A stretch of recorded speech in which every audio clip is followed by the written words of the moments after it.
toimintaa niin noloa, niin ei voi muuta kuin facepalmata. Tää on Podi. Tiljote Podi. No niin, onneksi olkoon. Sait korvanappiisi Tiljote Podin. Mä oon Pauliina Järvisalo ja täältä löytyy myös tämmönen puhuva pää. Hyvää iltaa. Joka siis esittää välillä kysymyksiä ihan vaan, että mä joudun hölisemään täällä ihan itsekseni. Muista laittaa seurantaa tää podi sekä meidän IG eli tiljote.fi.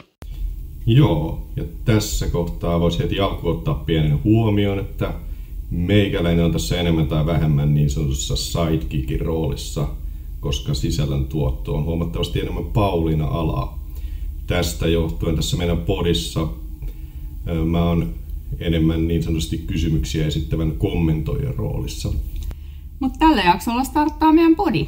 Tässä jaksossa me käydään läpi tämän podin aiheita ja sitten meillä on muutama seuraajien kysymyskin tullut. Mutta ensin lyhyesti, miksi me ollaan tässä ylipäätään? Siis mähän on sellainen projekti-ihminen, että mulla on koko ajan meneillään erilaisia projekteja. Ja viime kesänä häiden jälkeen, joka oli siis yli 4 vuoden projekti, kun niitä aina siirrettiin koronan takia, niin sen jälkeen oli takki ihan tyhjä ja mä ajattelin, että ei pitkään aikaan en halua mitään uutta projektia. Mutta sitten yli viikon päästä mä sanoin, että hei, perustetaan sellainen talousaiheinen Insta-kanava. Koska siis me oltiin pitkään puhuttu, että vois tehdä jonnekin jotain sisältöä, kun meillä on niin paljon osaamista sekä taloudesta ja sit sulla tuosta visuaalisesta puolesta. Joo, ja siis painosanalla, että me perustettiin talousaiheinen Insta-kanava, vaikka voin rehellisesti myöntää, että ilman vaimon projektiluonnetta ja kykyä potkia mua pois mukavuusalueelta, niin kerran jos toisenkin, niin mä en olisi kyllä ikinä perustanut mitään sometiliä. Mutta tässä sitä on ihan tyytyväisenä kuitenkin mukana ja koen, että on myös ollut hommalle annettavaa ja samalla se on ollut antoisaa tekemistä. Oikeastaan saman tien meidän konsepti oli selkeä siinä mielessä, että me haluttiin tehdä omalla tyylillä, eli vähän rennommin ja ehkä vähän niin kuin tyhmiäkin juttuja. Paljon kaikkein huonoja vitsejä, eli ollaan siis ihan niin kuin omia itsejämme. Jep, no keskenään meillä on ainakin hauskaa ja huonot tai siis toisin sanoen hyvät läpät, mutta saapa nähdä, on kukaan muu samaa mieltä. Niin, no se on sitten eri asia. Mutta siis talousasiathan koskettaa ihan kaikkia ja ne voi olla myös innostavia, jos niistä ei vaan jauhettaisi joka paikassa silleen, että ne kuulostaa niin puuduttavilta. Mä luulen, että moni pystyisi ja haluaisi ottaa enemmän osaa keskusteluun, jos ylipäätänsä niin kuin kiinnostuisi koko aiheesta, jos sit puhuttaisiin vähän selkeämmin ja vähän rennommin niin kuin muistakin aiheista. Ei talousasioiden tarvitse olla poikkeus siinä. Joo, ja kokemuksesta voin kommentoida tähän, että mä oon itse oppinut sulta tosi paljon talousasioista ja oikeasti innostunutkin näistä jutuista, että tietoa kun saa lisää, niin se lisää osaamista ja intoa talousasioita kohtaan. Se mikä on jännää, niin somestahan me ei tiedetty yhtään mitään ja me ollaan oltu molemmat tosi yksityisiä ihmisiä tähän asti. Eli tämähän oli meille ihan valtavan iso loikka aloittaa meidän Insta vuosi sitten. Aluksi me tehtiin ihan anonyyminä, mutta pikkuhiljaa ainakin mä henkisesti valmistauduin koko ajan siihen, että kyllä tätä pitää tehdä omalla naamalla, että miksi kenenkään pitäisi kuunnella ja uskoa sun juttuja, jos ne ei tiedä kuka sä edes oot tai että mistä sä huutelet. Olen samaa mieltä ja väittäisin, että mulle tämä oli vielä suurempi loikka tulla omalla naamalla tekemään kuin sulle, mutta kyllä se loppupeleissä kuitenkin hyvää tekee, kun uskaltaa mukavuusalueelta astua joskus pois ja vaikka vähän joutuisi hajoilemaan siinä samalla. Eihän se epämukavuusaluetta olisikaan, jos olisi ihan helppo astua uuteen hommaan. No mutta miksi siis me haluttiin perustaa tämä podi? No, mehän todettiin, että Instagramihan oli aika haastava formaatti, koska vaikka sä laittaisit sinne miten selkeässä muodossa tahansa asiaa, niin sinne tullaan viihtymään, ei sinne tulla välttämättä keskittyä mihinkään talousasioihin. Siellä on tosi hankala tuoda esiin mitään asiakokonaisuuksia. Plus mun työkaveri sanoi vuosi sitten, että hei Pauliina, sun pitäisi tehdä podcasti, kun mä siis esittelin tätä meidän konseptia. Ja hän lupasi sitten kuunnella, jos meillä on podcasti, niin nyt me tiedetään, että meillä on ainakin yksi kuuntelija. Tunnistat kyllä itsesi, että nyt on aika lunastaa. Myös Yhdysvalloista oli todistettavasti ainakin yksi kuuntelija traileripätkän statistiikan perusteella. Saatetaan tietää kuka. Että voisi sanoa, että meillä on ihan globaali kuuntelijakunta. Siis joo, kyllä. Viimeis kun katsottiin statistiikkaa, niin 20% oli USAssa. Mutta lisäksi meidän valmentaja Nata Salmela sanoi, että tämä on hyvä idea, tämä podcasti. Että saa nähdä, onko pari jakson jälkeen nämä Natan mielestä hyvä idea. Jaa, ehkä me saadaan kuulla joskus kommenttia vielä. Mutta siis, tämä on talousaiheinen podcasti. Mitä se tarkoittaa? Mitä asiaa meillä on sitten tarkemmin? Mä sanoisin, että 2 asiaa. Eli pähkinänkuoressa me halutaan jakaa tietoa taloudesta, talouden hallinnasta, jotta siis kotitalouksilla olisi vähemmän rahahuolia ja enemmänkin rahan tuomia mahdollisuuksia. Niin kuin vaikka jos saa säästettyä itselleen pienen puskurin, niin se laskee stressitasoa ihan merkittävästi ja sitä kautta parantaa toimintakykyä. Tässä kohtaa usein kuulee jonkun, että tiedätkö, että kaikki ei tule olemaan samalla viivalla syystä X, Y, Z, tai että kaikki ei voi auttaa. Mutta usein monessa tilanteessa on jotain tehtävissä ja kun kuuntelee tätä podia, niin varmasti löytää jotain sinne omaan työkalupakkiin. Ja tämän podin tarkoitus on ennen kaikkea innostaa ja tuoda lähemmäs arkipäivää noita talouteen liittyviä asioita, ettei ne tuntuisi niin kaukaisilta. Ja siis mun ajatushan on se, että kaikilla pitäisi olla samanlaiset mahdollisuudet. Ja mä voin kommentoida tähän, että itse en ainakaan koe olevani mikään varsinainen asiantuntija talousasioissa, mutta aina kannattaa pohtia ja keskustella asioista, kaikenlaisista, myös talousasioista. Ja sitä kautta miettiä, että miten asiat vois hoitua ehkä paremmin. Mun oma osaaminen talousasiassa on vasta ihan tässä viime vuosina parantunut huimasti, joten tärkeintä on avoin suhtautuminen. Joo, ja sitten me tullaankin kohtaan 2, eli me halutaan edistää taloudellista tasa-arvoa ja yhdenvertaisuutta. Tähän liittyen yksi keskeinen asia on kansankapitalismi. Kapitalismista sellaisena voidaan olla montaa mieltä, mutta jos ajatellaan, että meidän pitää toimia tämän olemassa olevan talousjärjestelmän ehdoilla, niin silloin kansankapitalismi on kaikkien kannalta hyvä asia. Miten sä selittäisit kansankapitalismin? Eli kansankapitalismissa ajatus on se, että mahdollisimman moni kuuluu siihen omistavaan joukkoon. Eli silloin se rahan ja omistamisen tuoma valta jakautuu tasaisemmin. Ja sitten myös useampi pääsee hyötymään niistä voitoista, joita sijoitukset ainakin tähän mennessä on tuottanut pitkällä aikavälillä. Ja nykyään vielä kaiken lisäksi ostaminen on, siis arvopaperien ostaminen on tosi helppoa, siksi se onkin lisääntynyt ihan huimasti.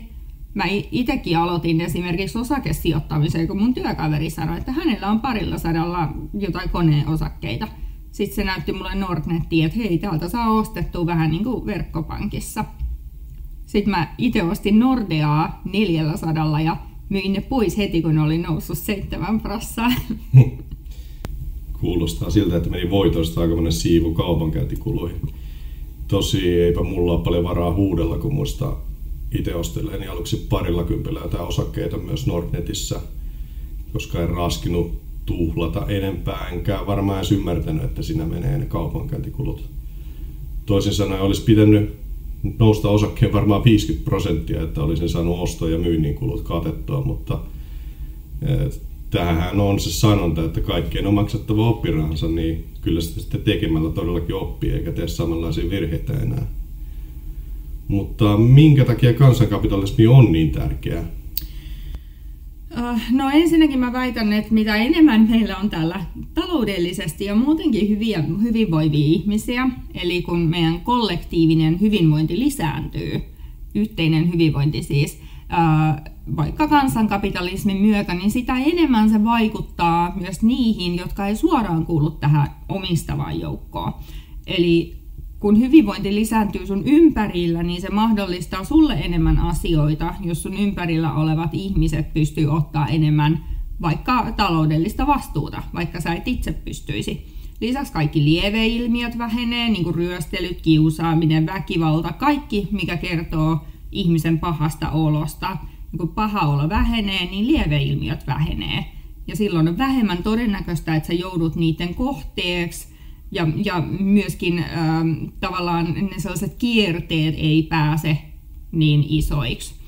Ja mikä on ehkä oleellisinta kansankapitalismissa on se, että raha ja omistaminen tuo valtaa ja mitä tasaisemmin se jakautuu, sen parempi. Kuulostaa loogiselta. Oliko sulla joku käytännön esimerkki tästä? Joo, eli mä mietin tällaista niin kuin yksinkertaistettu esimerkkiä, että jos meillä on 100 ihmisen porukka ja siellä on 1 miljonääri, sitten kaikki muut elää sen miljonäärin ehdoilla ja mä veikkaan, että nämä muut voi taloudellisesti vähän huonommin, koska jostain se miljonääri on ne rahansa kerännyt. Ja totta kai se myöskin päättää kaikesta, kun se maksaa kaiken.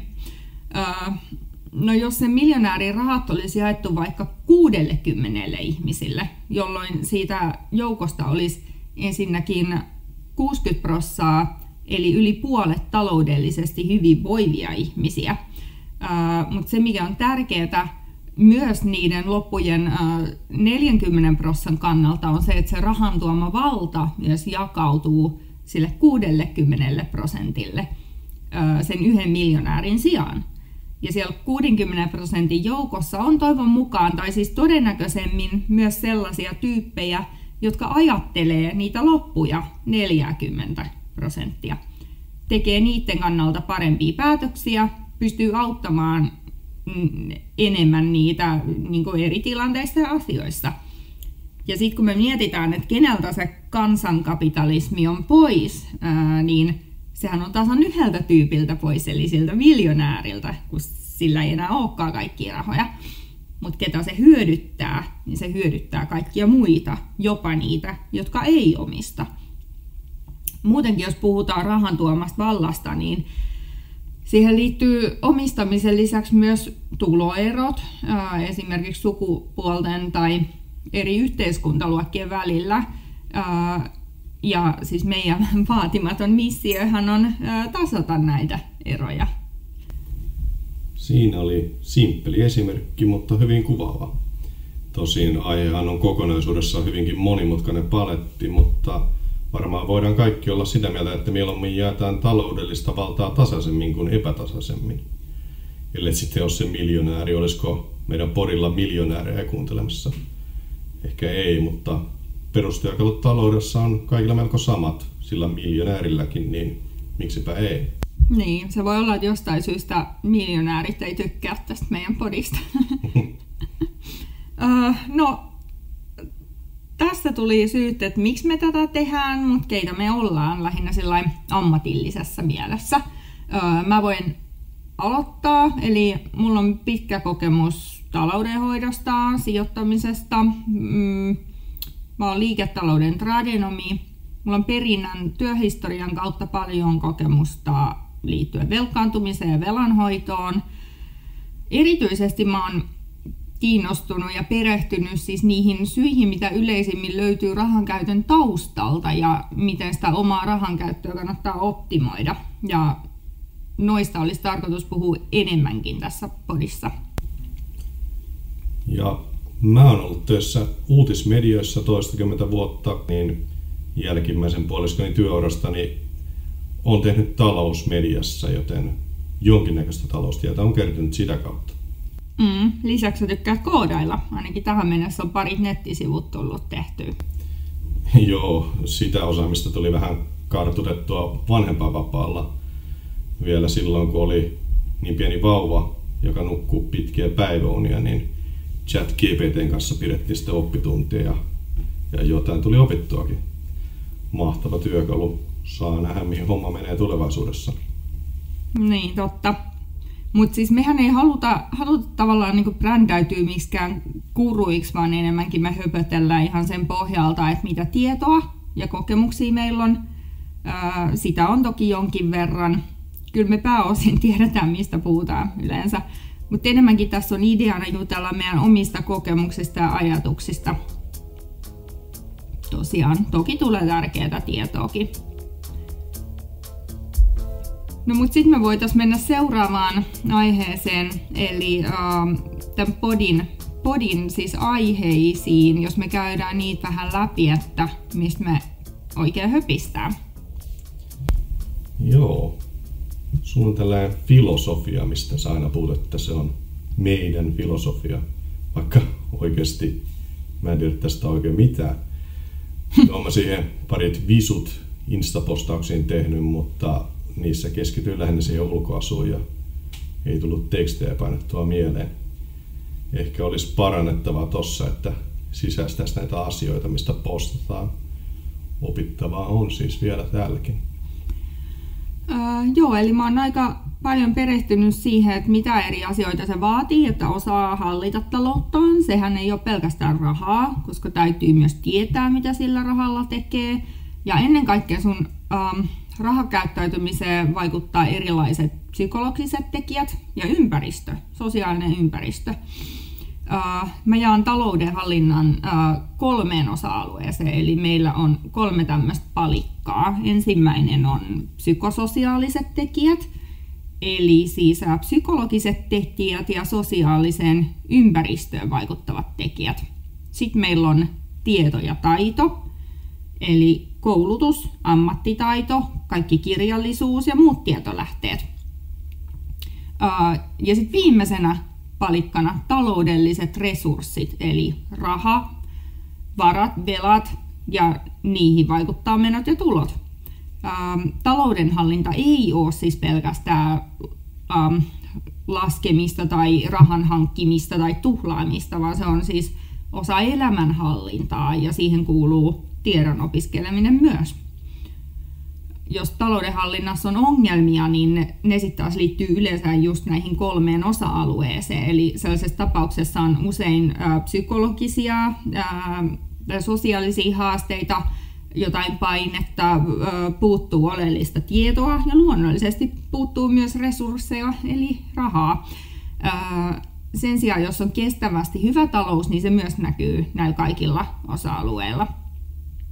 Ja jos omaa taloudenhallintaa haluaa lähteä kehittämään, niin se tarkoittaa sitä, että kaikki kehitys myös näkyy näillä 3 osa-alueella.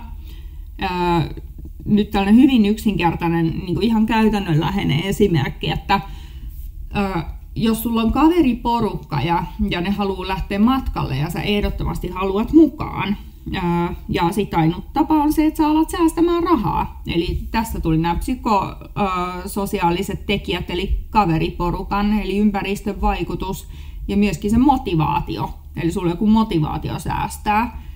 Ihan ensimmäisenä sä alat hankkia tietoa tyyliin, että mitkä on edullisia kotiruokia. Että jos sä voisit vaikka nipistää ruokaostoksista 20 viikossa, sulla siis kasvaa tieto siitä, miten säästää ruokakuluissa. Seuraava juttu on se, että sulla kasvaa taloudelliset resurssit, kun sä saat sen 20 viikossa säästettyä sen takia, että sulla menee vähemmän ruokakauppaan. Ja kun sä huomaat, että sä oot onnistunut säästämisessä, sä saat lisäboostia ja itseluottamusta siihen tiedonhakuun ja lisäsäästöihin tai vaikka lisäansaintaa. Tämä on sellainen positiivinen kierre, jossa kehittyy nämä kaikki 3 taloudenhallinnan osa-aluetta. Eli psykososiaalinen alue, tietotaito ja myöskin ne taloudelliset resurssit, eli raha. No niin, nyt kun ei ollut grafiikka-ohjelma auki ja silmät kiinnittyneenä väreihin ja muotoihin, niin kuulosti kyllä erittäin loogiselta. Asiahan on just näin. Niin, siis nämä on niin usein sellaisia automaattisia prosesseja meidän aivoissa, että me ei juurikaan edes mielessämme eritellä niitä. Mutta jos nämä 3 osa-aluetta tiedostaa ja tavallaan tunnistaa, että missä on itsellä kehitettävää, niin niihin voi sen enemmän, tai siis niihin voi sen jälkeen kiinnittää enemmän huomiota. Ja mä otin tähän nyt tarkoitukseltaan sen tosi arkisen esimerkin, jotta kaikki saisi tästä ajatuksesta kiinni. Mutta toi sama kaava pätee ihan kaikkeen. Säästämiseen, velkaantumiseen, kuluttamiseen, sijoittamiseen. Kaikkiin taloudellisiin päätöksiin vaikuttaa psykososiaaliset tekijät. Tiedon ja taidon avulla me tehdään parempia päätöksiä ja lopulta ne päätökset vaikuttaa meidän taloudellisiin resursseihin. Mulla on itsellänikin ollut nuorempana sellainen tilanne, että ei ole saanut mitään säästöä ja olin vähän käyttänyt luottokorttiikin ja lainannut äidiltä rahaa, mutta sitten mä tein suunnitelman, että missä järjestyksessä mä alan hoitamaan niitä velkoja pois. Ei nyt puhuta mistään isoista summista, mutta kuitenkin. Mä aloin budjetoimaan ja yhtäkkiä niitä säästöjäkin alkoi kertymään, kun vähän laskeskeli, että miten rahaa kannattaa käyttää mihinkin. Jotenkin se on motivoinut ja motivoi edelleen, kun huomaa, miten iso vaikutus sillä on, että vähän laskeskelee ja budjetoi. Ja voin vahvistaa, että Pauliina tykkää Excelistä ja Excelöinneistä erittäin paljon. Eikä siinä. Itsehän mä hyödyn tässä samalla, kun vaimo pitää perheen kulukirjaa. Kyllähän mäkin koen olevani säästäväinen ja suhteellisen tarkka rahankäyttäjä, mutta kyllä se vaimo katsoo ne desimaalit tarkasti paikalleen meidän taloudessa. Sijoittamiseen hallistuin myös Pauliinan tavattuani ja opin nopeasti, että mistä siinä hommassa on kyse. Sinänsä jännä, että mä olin jo ennen meidän tapaamista töissä talousmediassa, joka uutisoi muun muassa sijoittamiseen liittyviä asioita. Ja pointtina vaan se, että ei se aloittaminen silti ole aina niin yksinkertaista, vaikka joku jo sanoisi, että sen kun tosta vaan laitat homman tulille. Vaikka toisaalta varmaan itse sitten kun pääsee alkuun, niin löytää myöhemmin itsensä sanomasta samaa, että on siinä sen verran perää. Nykyään on ihan osa arkea, että palkkapäivänä laitetaan siivusijoituksiin tai muihin sovittuihin kohteisiin oman ja yhteisen strategian perusteella. Ja se on sitten johtanut siihen, että nykyään on paremmat taloudelliset resurssit kuin ennen oli. Mutta onhan niitäkin tilanteita, että asiat ei mene ihan putkeen. No valitettavasti joo. On sitten vastaavasti myös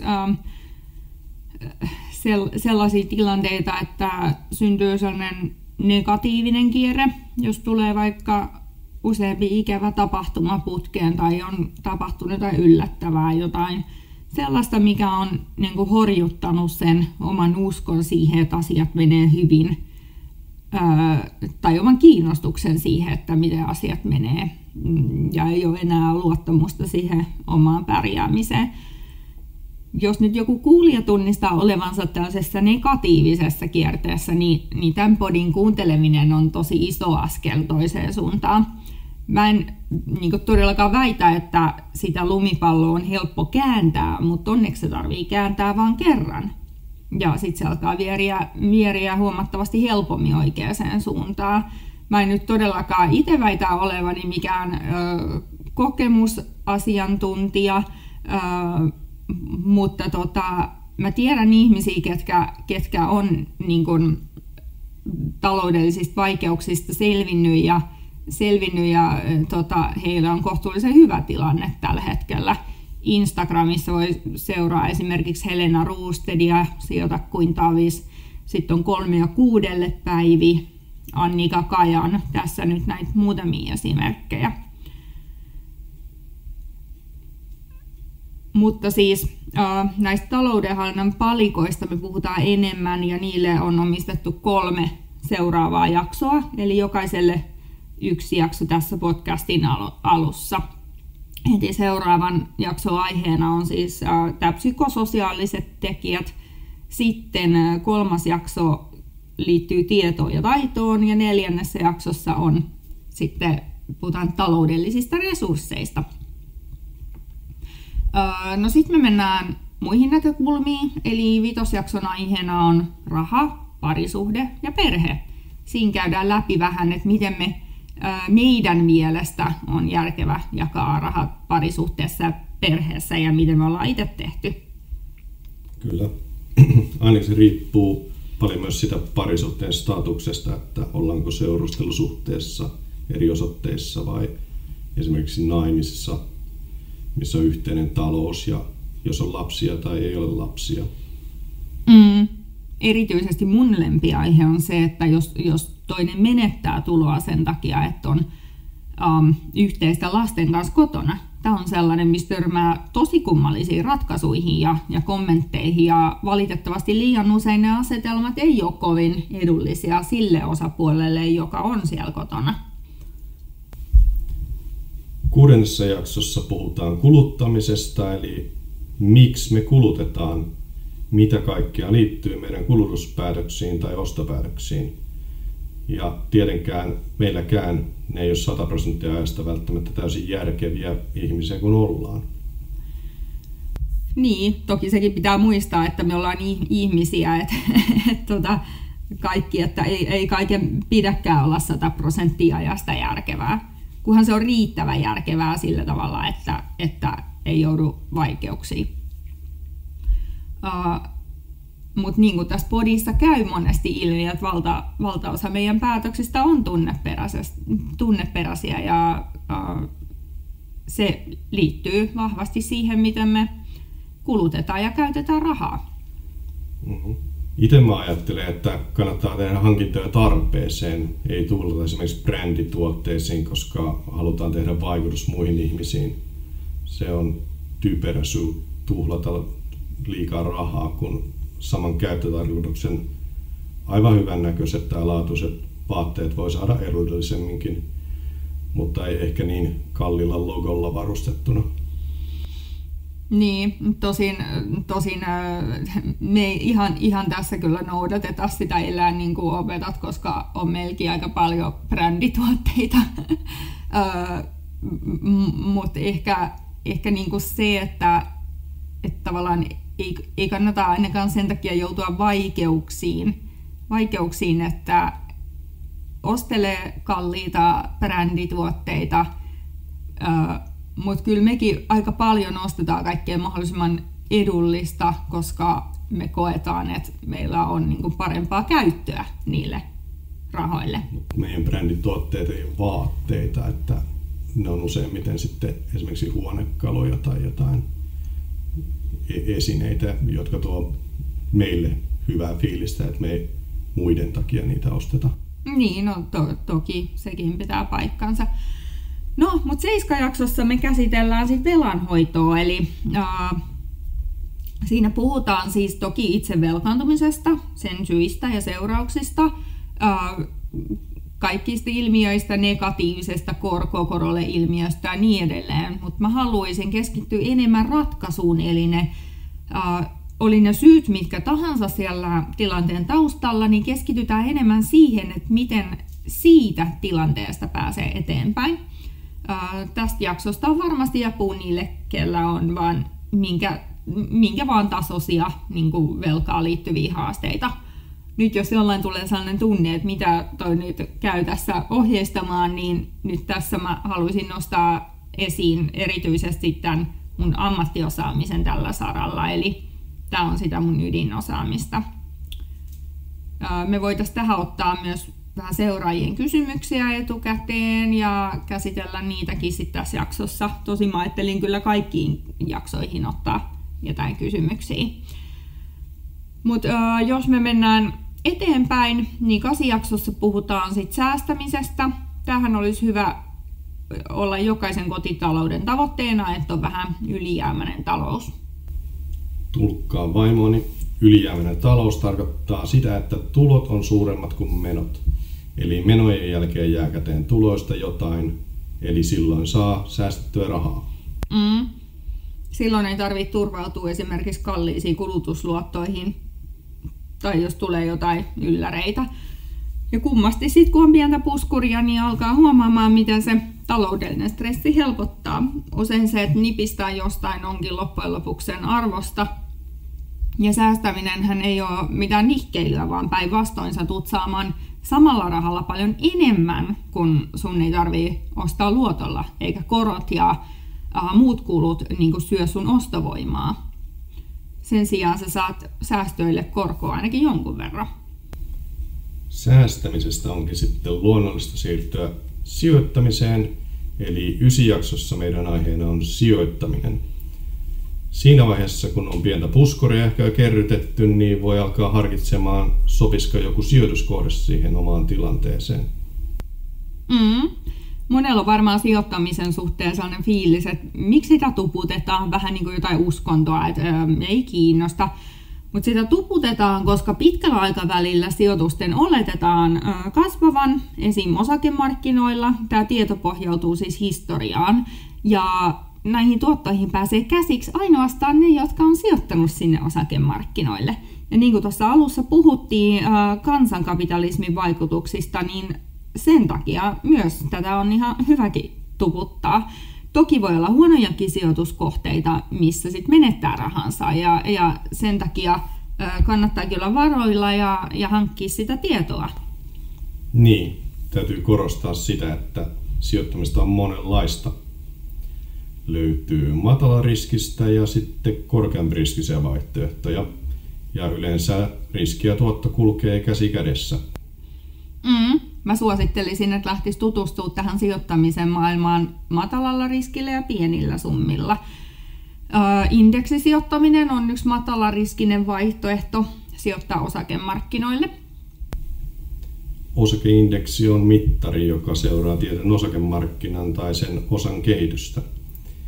Indeksi koostuu joukosta osakkeita, jotka edustavat kyseistä markkinaa mahdollisimman kattavasti. Esimerkiksi Helsingin pörssin OMX Helsinki 25-indeksi seuraa 25 vaihdetuimman osakkeen kehitystä. Indeksisijoittaminen tarkoittaa sijoittamista rahastoihin, jotka seuraa näitä markkinaindeksejä. Siinä oli tällainen info. Minkä takia indeksisijoittaminen on sitten matalariskistä, on se, että se minimoi yksittäiseen yhtiöön liittyvät riskit. Mutta toki pitää muistaa, että osakemarkkinoihin laajasti vaikuttavia riskejä se ei poista. Kyllä, just näin. Mähän siis itse on tosi tylsä sijoittaja tuolla arvopaperimaailmassa, eli siellä mun omistukset on just lähinnä indeksirahastoja ja muutama suora osake. Suurempi riski me otettiinkin sitten sijoitusasunnon kanssa, jota varten me oltiin kerätty tietoa ja rohkeutta ja rahaa monta vuotta. Mä aloitin lukea kirjallisuutta asuntosijoittamisesta jotain 9 vuotta sitten. Tässä huomaa taas, että kaikki 3 taloudenhallinnan kulmakiveä täyttyy. Eli meillä on rohkeus, joka on psykologinen tekijä, tieto ja raha. Vikassa eli 10. jaksossa me puhutaan vähän työelämästä ja yrittäjyydestä ja mitä puolia niissä on. Mä oon siis ihan viimeiseen asti sanonut, että musta ei tule yrittäjää. Lähinnä sen takia, että tuolla yritysperinnässä kun on nähnyt ne kaikki yrittäjyyden huonot puolet. Mutta sitten samalla mä heittäisin hukkaan kaiken osaamisen, mitä mä tiedän yrittämisestä ja liiketaloudesta. Niin, me ollaan siis molemmat oltu palkkatöissä tähän asti. Mä oon ainakin valmis kertomaan oman tarinani tässä jaksossa sitten siihen liittyen. Ja toivottavasti joku löytää siitä vähän inspistä itselleen.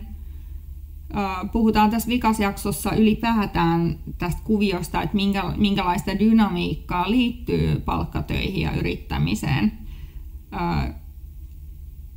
Siinä oli siis tämän podin ensimmäisen tuotantokauden aiheet. En tiedä, tuleeko muita kausia, mutta sitten pieni disclaimeri tähän loppuun, että pidätämme oikeuden muutoksiin. Tämä on tämänhetkinen suunnitelma, mutta jos suunnitelma muuttuu, niin sitten se muuttuu, jos tulee muita aiheita. Ok. nyt siirrytään sitten seuraavaan aiheeseen, eli otetaan meidän seuraajien kysymykset tähän väliin. Eli eka kysymys kuuluu, mikä on meidän poliittinen kanta? Ei hätää, ei me aleta höpisemään politiikasta sen enempää. Ehkä sen verran, että ei me edes kannateta mitään tiettyä puoluetta. Toki joidenkin kanssa on enemmän yhteistä kuin toisten. Niin, kyllä, mutta ehkä voisi lyhyesti sanoa, että me kannatetaan tasa-arvoa ja yhdenvertaisuutta. Me halutaan, että heikommassa asemassa olevista huolehditaan tietenkin. Me halutaan, että lapsiin ja nuoriin panostetaan. Nykyistä enemmän niissä on tulevaisuus. Se on viimeinen paikka, mistä voi leikata tai kannattaa leikata. Me halutaan, että tehdystä työstä ja ahkeruudesta palkitaan, että siinä on joku kannustin opiskella, tehdä töitä, maksaa veroja. Esimerkiksi ei kauhean moni haluaisi opiskella juristiksi, jos samaa palkkaa saisi ilman koulutusta jostain muualta. Toki tämäkään ei päde kaikkeen, että on myös korkeakoulutettuja aika pienellä palkalla, niin kuin varhaiskasvatuksessa, vaikka ne tekee tosi tärkeitä työtä ja niillä on aika iso vastuu meidänkin lapsista. Mutta sitten samalla pitää olla kannustin tehdä myös matalapalkkatöitä. Tällä hetkellä se on matalampi verotus. Voisi olla muitakin kannustimia tai muita keinoja tasata niitä tuloeroja. No nyt lähti rönsyilemään jo ihan huolella. Mutta kuten me luvattiin, ei puhuta politiikasta sen enempää. Tärkeä kysymys tosin. Onhan se oleellista tietää, että mistä näkökulmasta me itse ajatellaan asioita. Seuraava kysymys oli tämmöinen, että miksi raha on meille tärkeää? Mä vastaisin tähän jo heti, että raha ei ole tärkeää, vaan se tuo turvaa meidän perheelle ja vapautta valita. Mutta sitten yhtä lailla mä voisin vastata tähän, että raha on kaikille tärkeää. Et niin kauan kuin kaikesta joutuu maksamaan, jos joku sanoo, että raha ei ole hänelle tärkeää, niin mä veikkaan, että siellä ei ole ajateltu ensinnäkin rahan tuomia mahdollisuuksia, esimerkiksi elää oman näköistä elämää, tai sitten ei ole välttämättä koettu sitä tavallaan rahan puutteen tuomaa ahdistusta.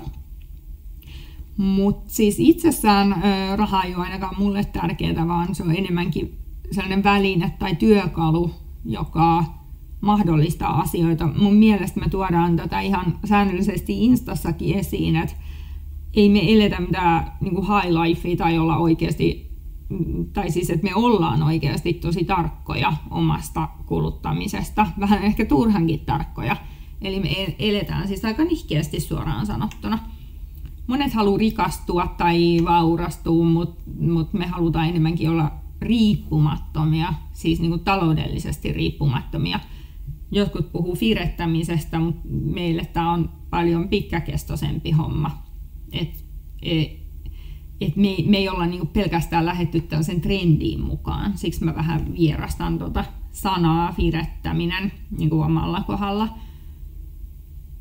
Mutta siis meillähän on niinku ajatus, että otetaan vastuuta omasta pärjäämisestä myös tulevaisuudessa ja mahdollistetaan itsellemme enemmän vapautta.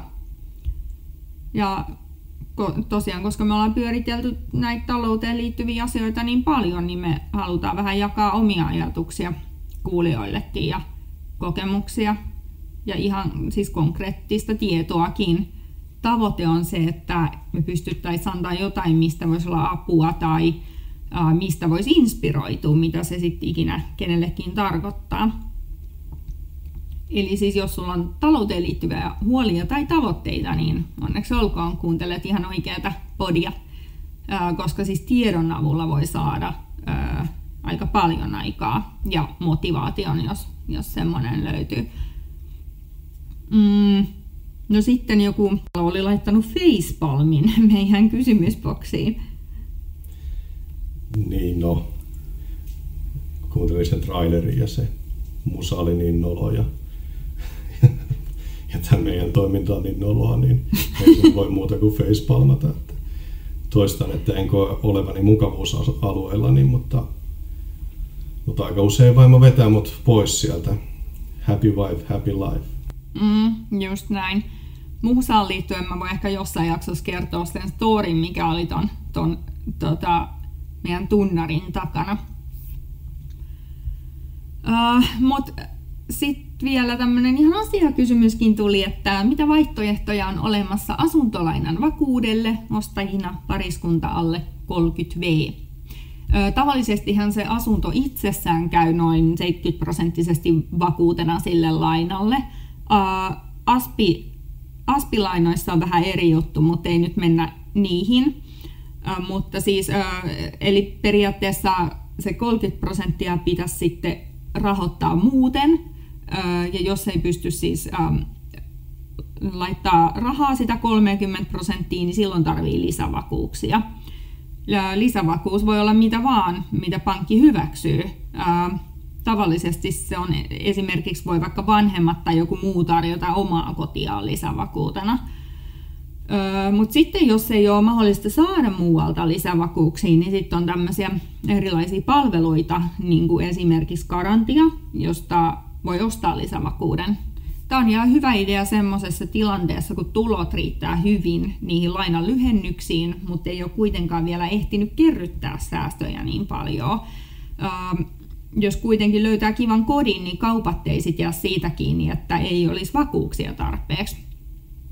Mutta asunnon ostamiseen liittyen mä suosittelen kuuntelemaan Mimmit sijoittaa asuntoihin podcastia, missä käydään ihan alusta alkaen selkeästi läpi näitä niin kuin asunnon ostoon liittyviä kysymyksiä. Aika paljon tuli kyssäreitä heti tähän alkuun. Kiitos kaikille. Nyt alkaa tämä eka jakso lähenee loppua, mutta mä luulen, että tästä saa kiinni ainakin pääpiirteittäin, että mitä kaikkea me käsitellään tässä podissa. Ja tosiaan seuraavassa jaksossa mennään syvemmin noihin psykososiaalisiin tekijöihin, mitä meidän kaikkien rahan käyttöön liittyy. Eli siis aika silmiä avaavaa settiä luvassa. Muista laittaa meidät seurantaan täällä Spotifyssa, eli sitten saat ilmoituksen aina kun uusi jakso tulee. Ja tietenkin myös IG:ssä, eli sieltä löytyy tiliote.fi. Nyt voi ottaa kädet pois naamalta, sillä tämä ensimmäinen jakso oli tässä. Moi moi! Moi moi! Tämä oli Tiliote Podi.